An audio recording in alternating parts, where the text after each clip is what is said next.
같은 나이인데 왜 어떤 사람은 10년은 더 들어 보이고 어떤 사람은 10년은 더 젊어 보일까요?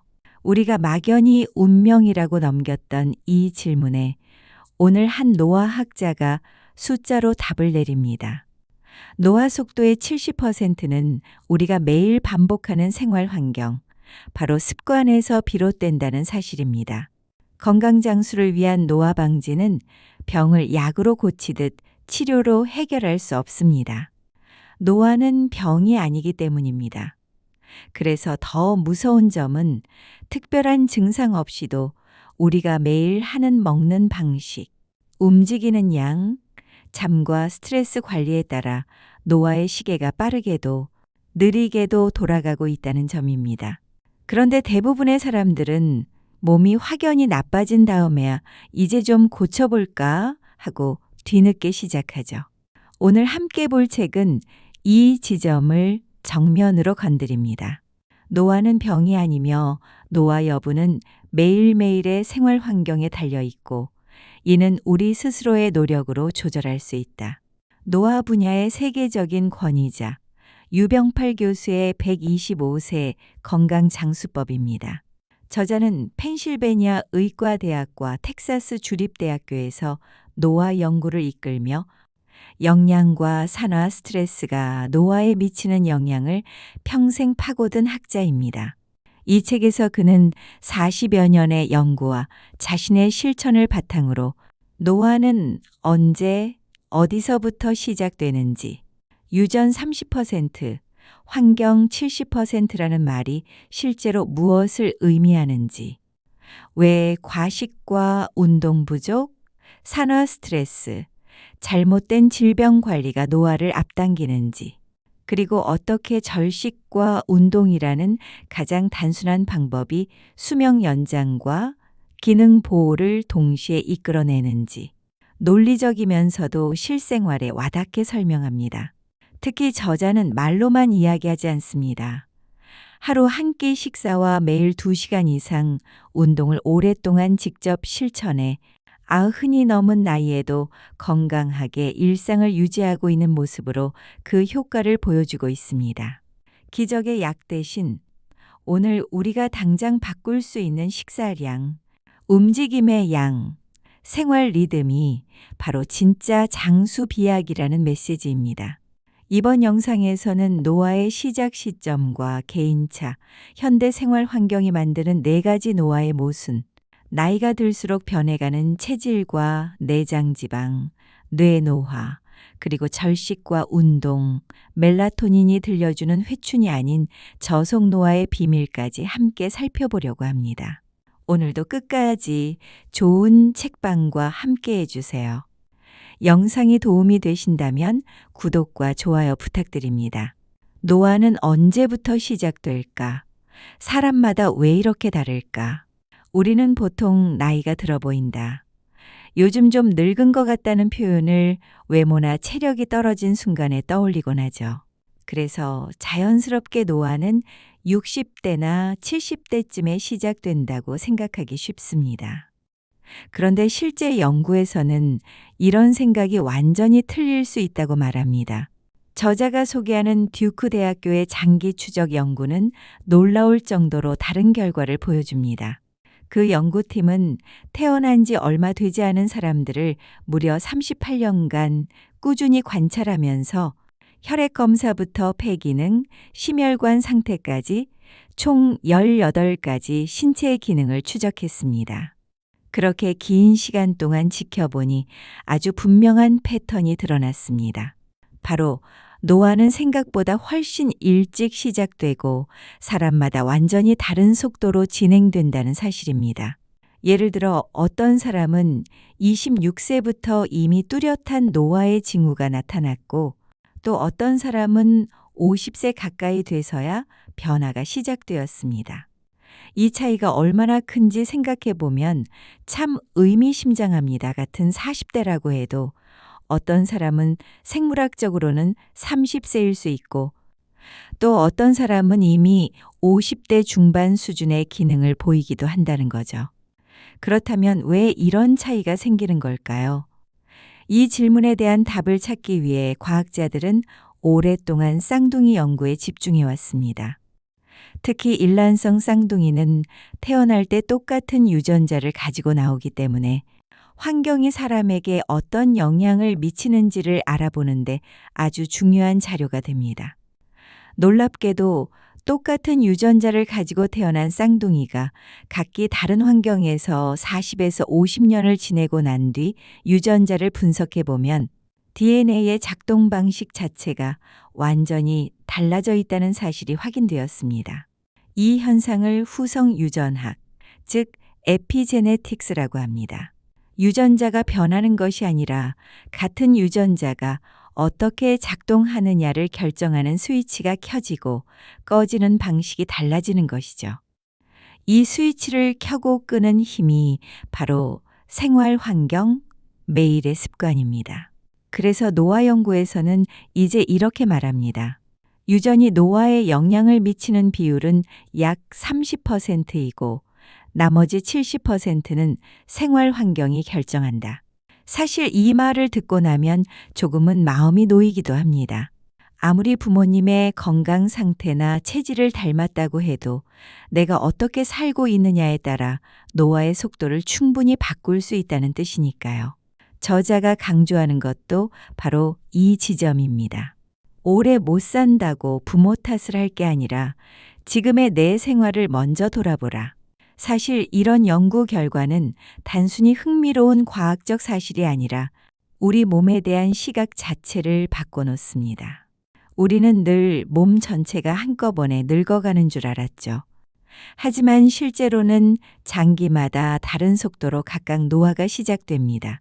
뇌는 20대 초반부터, 피부는 20대 중후반부터, 근육은 30대부터, 눈과 치아는 40대, 신장과 전립선은 50대, 간은 70대에 들어서야 본격적인 변화가 나타납니다. 이걸 알고 나면 노화를 막는 방법은 딱 하나다라고 말하는 건강 정보들이 얼마나 단순한지 알 수 있게 됩니다. 몸은 하나의 시계가 아니라 여러 개의 시계가 저마다의 속도로 움직이고 있는 셈이니까요.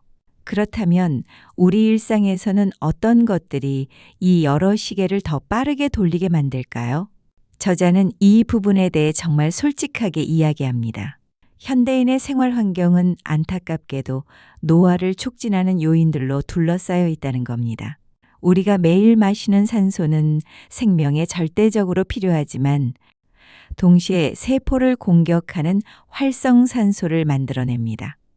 먹는 음식도 마찬가지입니다. 음식은 에너지를 주는 중요한 요소지만 지금의 식생활은 필요 이상으로 넘치는 상태에 익숙해져 있죠. 이 과잉 에너지가 결국 염증을 키우고 지방을 늘리고 대사 기능을 흐트러뜨리면서 노화를 앞당깁니다. 게다가 이동수단이 발달하면서 걷지 않고도 어디든 갈 수 있게 되었고 일상의 스트레스는 늘고 있지만 해소할 시간은 오히려 부족해졌습니다. 그래서 저자는 한 가지 결론에 이릅니다. 노화는 시간이 흘러서 오는 것이 아니라 몸의 손상과 회복의 균형이 무너지면서 찾아온다. 이 말이 참 와닿습니다. 나이가 들었다고 해서 모두 똑같이 늙어가는 게 아니라 평소의 생활 습관이 세포의 손상 속도와 회복 속도를 다르게 만들기 때문이죠. 지금 내가 살아가는 방식, 먹는 양, 운동량, 수면, 스트레스 관리, 이것들이 노화의 속도를 결정하는 가장 중요한 요소라는 겁니다. 현대 생활 환경이 왜 노화를 빠르게 만들까? 도대체 무엇이 나를 더 빨리 늙게 만드는 걸까? 저자는 이 질문에 대해 아주 간단하면서도 깊은 답을 내립니다. 노화를 앞당기는 요인은 특별한 게 아니라 우리가 매일 접하는 것들입니다. 바로 산소, 음식, 편리함, 그리고 질병 관리. 이 네 가지는 모두 삶에 필수적이지만 지나치거나 부족할 때 노화를 강하게 촉진하는 양면성을 지니고 있습니다. 먼저 산소입니다. 산소는 없으면 단 몇 분도 살 수 없지만 동시에 세포를 공격하는 활성산소를 만들어냅니다. 젊을 때는 몸 안의 항산화 시스템이 이 활성산소를 잘 처리해 주지만 나이가 들면서 이 방어 시스템이 약해지고 결국 세포 손상이 누적되기 시작합니다. 이것이 피부 노화, 근육 감소, 면역 약화로 이어지죠. 저자는 이 현상을 두고 생명을 유지하는 산소가 노화도 함께 만든다고 설명합니다. 두 번째는 음식, 특히 과식입니다. 음식은 에너지 공급원으로 꼭 필요하지만 지금 우리의 환경은 필요 이상으로 쉽게 많이 먹을 수 있는 사회입니다. 문제는 과잉 에너지가 내장 지방으로 축적되면서 염증을 일으키고 혈당 조절 기능을 떨어뜨리며 대사 기능을 무너뜨린다는 점입니다. 그리고 이런 변화는 모두 노화를 가속시키는 방향으로 작용합니다. 심지어 건강한 성인에게 일주일만 고칼로리를 먹였더니 단 이틀 만에 인슐린 저항이 증가했다는 연구 결과도 있을 만큼 음식은 노화에 큰 영향을 줍니다. 세 번째는 운동 부족입니다. 자동차, 엘리베이터, 배달앱, 현대사회의 편리함은 결국 우리를 덜 움직이는 존재로 만들었습니다. 하지만 근육은 사용하지 않으면 빠르게 줄어드는 조직입니다. 근육량이 줄면 기초 대사량이 낮아지고 지방이 쉽게 쌓이고 순환도 떨어지고 결국 여러 기능이 연쇄적으로 무너지며 노화 속도가 빨라집니다. 그래서 저자는 현대인의 노화 가속 요인으로 운동 부족을 가장 먼저 꼽습니다. 마지막은 질병 관리의 역설입니다. 의학이 발달해 오래 살게 되었지만 동시에 질병과 함께 살아가는 시간도 길어졌습니다. 특히 만성질환은 몸 안에서 지속적인 염증을 일으키고 회복력을 떨어뜨리며 노화를 빠르게 만들죠. 그래서 잘못된 질병 관리는 나이와 상관없이 노화를 가속시키는 중요한 요인이 됩니다. 정리하면 이렇습니다. 노화를 촉진하는 요인은 거창한 것이 아니라 우리가 매일 접하고 반복하는 습관들입니다. 산소의 활성산소, 과식, 움직임 부족, 만성질환 관리의 실패. 이 네 가지가 함께 작용하면서 세포 손상은 빨라지고 회복 능력은 떨어지며 결국 몸의 시계는 생각보다 훨씬 빠르게 돌아갑니다. 저자는 말합니다. 노화는 피할 수 없지만 그 속도는 우리가 선택할 수 있다. 나이가 들수록 체질이 변하는 이유. 요즘 들어 몸이 예전 같지 않다고 느끼시나요? 똑같은 체중인데도 몸매가 달라진 것 같고 조금만 움직여도 피로가 빨리 오고 예전보다 피부가 거칠어졌다고 느끼는 순간들 말입니다. 사실 이런 변화는 단순한 노화 현상이 아니라 우리 몸에서 일어나고 있는 명확한 체질 변화입니다. 저자는 이 부분을 굉장히 중요하게 다루고 있어요. 왜냐하면 노화의 속도는 바로 이 체질 변화가 얼마나 빠르게 진행되느냐에 달려있기 때문입니다. 먼저 가장 큰 변화는 지방입니다. 20대에는 우리 몸의 지방 비율이 14% 정도였지만 70대에는 30% 가까이로 늘어납니다. 2배 넘게 증가하는 셈이죠. 문제는 이 지방이 단순히 체중만 늘리는 게 아니라는 데 있습니다. 특히 나이가 들수록 지방이 피부 아래보다 내장 쪽에 집중적으로 쌓이는 경향이 강해집니다. 이렇게 내장에 지방이 쌓이면 어떨까요? 인슐린 저항 증가, 혈당 불안정, 염증 생성, 각종 성인병 위험 상승. 즉, 내장 지방은 그 자체가 염증 공장이 됩니다. 그래서 뱃살이 조금 늘어난 것 같아도 단순한 외형의 문제를 넘어 몸 안에서 노화를 촉진하는 요인들이 늘어나는 것입니다. 반대로 나이가 들수록 가장 빠르게 줄어드는 것은 근육과 수분입니다. 우리 몸의 수분은 대부분 근육 안에 저장되는데 40대부터 근육량이 줄기 시작하면 자연스럽게 체내 수분도 감소하기 시작합니다. 그래서 나이가 들수록 피부가 푸석해지고 쉽게 탈수되고 어지럼증이 잦아지고 체력이 금방 떨어지고 추위와 더위에 예민해지는 이유가 바로 이 수분 감소 때문입니다. 근육이 줄어드는 것도 훨씬 심각합니다. 근육은 체온 유지, 혈당 조절, 균형 감각 유지 등 노화 예방의 핵심 역할을 하는 조직이기 때문입니다. 근육이 줄면 대사량이 떨어지고 지방이 더 쉽게 쌓이고 관절이 약해지고 낙상 위험이 커지고 혈당이 불안정해지고 전반적인 회복력이 떨어집니다. 즉, 근육 감소는 몸 전체의 기능을 약하게 만들고 결국 노화를 더 빠르게 만들죠. 여기서 중요한 사실 하나가 있습니다. 저자가 강조하는 건 노화의 70%는 생활 환경이 결정한다는 사실입니다. 즉, 지방 증가와 근육 감소, 수분 감소의 속도는 내가 어떤 생활을 하느냐에 따라 완전히 달라질 수 있습니다. 규칙적으로 걷거나 가벼운 근력 운동을 하는 사람은 근육이 느리게 줄고 지방 증가도 훨씬 적습니다. 반대로 운동이 부족하고 과식이 습관이 된 사람은 30에서 40대에 이미 노화가 시작되어 50대에 들어서면 변화가 아주 빠르게 나타납니다. 그리고 이 차이는 60대 이후에 더 극명하게 드러납니다. 근육이 유지된 사람은 활력이 남아있지만 근육이 줄어든 사람은 체력이 떨어지고 질병 위험도 커지고 회복력도 낮아집니다. 저자는 노화의 본질을 이렇게 정리합니다. 노화는 신체 구성 성분의 비율이 바뀌는 과정이다. 수분은 줄고 단백질 근육은 줄고 지방은 늘고 미네랄은 감소하는 변화. 이 조용한 변화가 누적되면 우리가 흔히 말하는 늙은 몸이 되는 것이죠. 그래서 노화를 늦추기 위해서는 겉으로 보이는 주름이나 체중보다 몸속에서 어떤 변화가 일어나고 있는지 이 비율을 보는 것이 훨씬 중요합니다. 노화를 늦추는 가장 확실한 방법.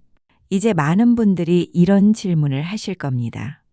그래서 결국 노화를 늦추려면 무엇을 해야 할까? 저자는 40년 넘는 연구 끝에 두 가지, 그리고 많은 사람들이 놓치고 있는 한 가지를 말합니다. 바로 절식 적게 먹기, 운동, 그리고 멜라토닌입니다. 이 세 가지가 노화를 늦추는 데 있어 가장 강력한 조합이라고 설명하죠. 절식을 이야기하면 많은 분들이 살 빼려고 하는 거 아니야? 라고 생각하실 수 있는데 저자가 말하는 절식은 체중 감량이 목적이 아닙니다. 세포와 유전자가 젊게 유지되는 방향으로 작동하도록 만드는 신호를 보내는 과정입니다.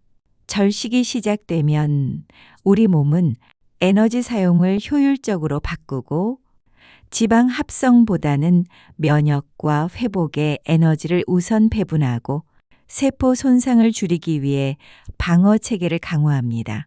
즉, 몸 전체가 지금은 생존이 우선이야 라고 생각하며 필요하지 않은 부분에 낭비하던 에너지를 줄이고 오래 건강하게 버틸 수 있는 방향으로 체계를 전환하는 것입니다. 그래서 절식은 노화 속도 감소, 염증 수치 조절, 혈당 안정, 면역력 강화, 성인병 억제, 이런 효과가 자연스럽게 따라옵니다.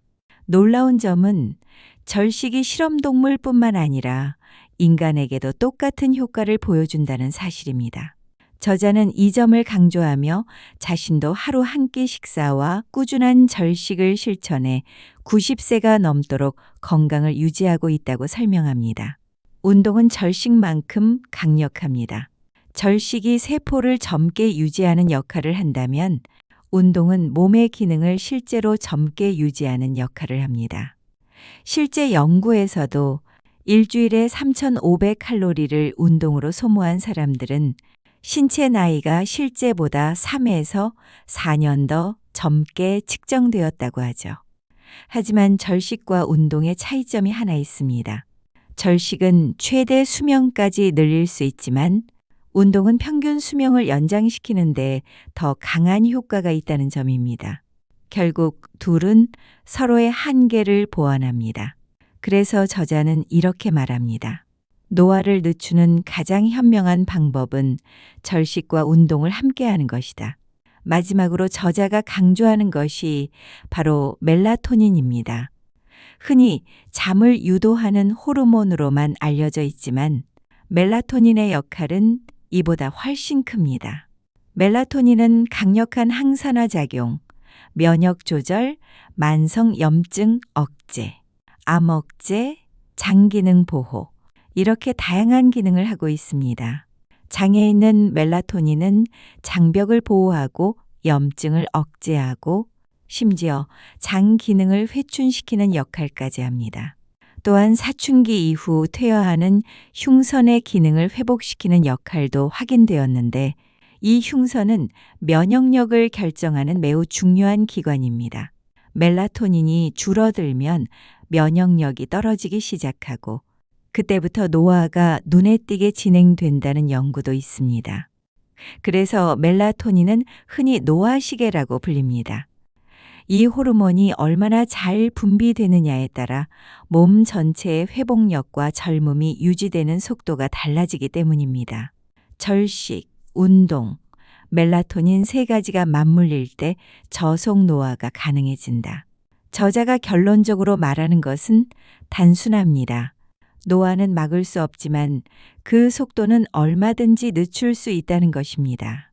절식은 세포의 에너지 사용 방식을 바꾸고 운동은 몸의 기능을 강화하며 멜라토닌은 전체 회복 시스템을 재정렬합니다. 세 가지가 서로에게 시너지를 주면서 노화의 속도는 확실하게 늦춰질 수 있다는 것이죠. 오늘 함께한 이야기 어떠셨나요? 우리가 보통 나이 들면 어쩔 수 없지라고 생각했던 많은 변화들, 계단이 숨차고 앉았다 일어나는 속도가 느려지고 걷다가 휘청거리기 시작하는 그 작은 신호들, 사실은 대부분 근육의 감소, 즉 근감소증에서 비롯된다는 사실을 많은 분들이 잘 모르고 지나칩니다. 책을 통해 저자는 분명하게 말합니다. 노화의 대부분은 근육에서 시작된다. 그리고 연구는 또 말합니다. 근육은 결국 당신의 미래를 바꾼다. 우리는 그동안 은퇴 준비하면 연금부터 떠올렸습니다. 돈이 있어야 안정된 노년을 보낼 수 있다고 믿었죠. 하지만 이 책은 그 믿음의 조용한 질문을 던집니다. 정말 연금이 당신을 지켜줄 수 있는가? 병원 침대에 누워 오랫동안 치료를 받아야 한다면 모아둔 돈은 순식간에 빠져나갑니다. 그리고 돈이 아무리 많아도 내 두 다리로 걷고 내 두 손으로 밥을 먹고 내 힘으로 생활할 수 없다면 그런 노년이 정말 안정적이라고 할 수 있을까요? 그래서 저자는 이렇게 결론을 내립니다. 진짜 연금은 근육이다. 내 몸속에 쌓인 근육이야말로 평생을 지켜주는 가장 확실한 자산이라는 것입니다. 더 중요한 사실은 근력이 떨어지는 속도보다 근력을 올리는 속도가 훨씬 빠르다는 겁니다.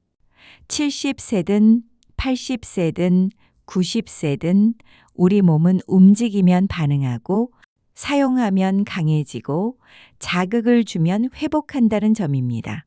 실제 일본의 고령자들은 근력 강화 운동으로 건강 나이를 10년 앞당기는 결과를 만들어냈습니다. 허약했던 분들이 다시 걷고 여행을 떠나고 손주들과 시간을 보내며 활력을 되찾았습니다. 이건 특별한 사람만 가능한 일이 아닙니다.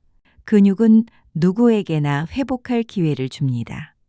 단지 우리가 조금 더 의도적으로 움직여야 하고 조금 더 부지런하게 몸을 사용해야 할 뿐이죠.